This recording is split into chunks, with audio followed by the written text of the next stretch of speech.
Жауап алу кезінде өзіңді қалай ұстау керек?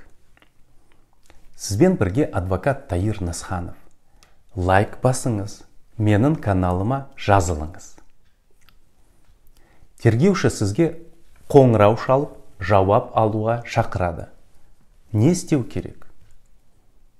Біріншіден, сабырлық.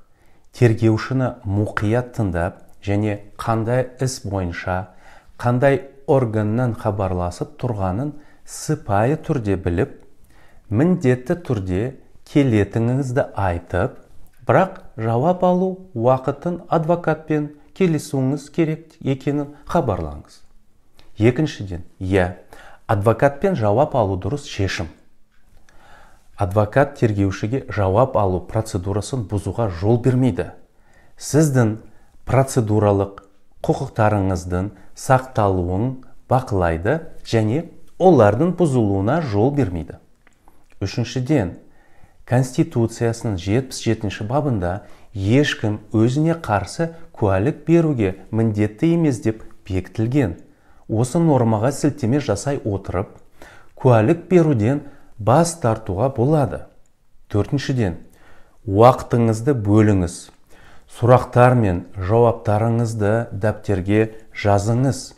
Егер сіз сұраққа жауап беруге қиналсаңыз, немесе қаламасаңыз, есімде жоқ деп айтқан дұрыс. Мұндай жауап сізге қате жіберуге және сізге қарсы қолданылуы мүмкін айғақтар беруге мүмкіндік бермейді. Соңында жауап алу аяқталғаннан кейін хаттамамен мұқият танысыңыз. Тергеуші оған кез келген толықтырулар мен нақтылауды енгізуге міндетті. Құқық сұрақтарыңыз болса, Насханов және серіктестері адвокаттық кеңсеге хабарласыңыз.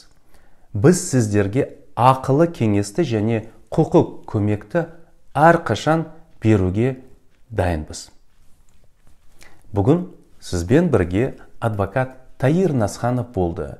Менің каналыма жазылыңыз, лайк қойыңыз.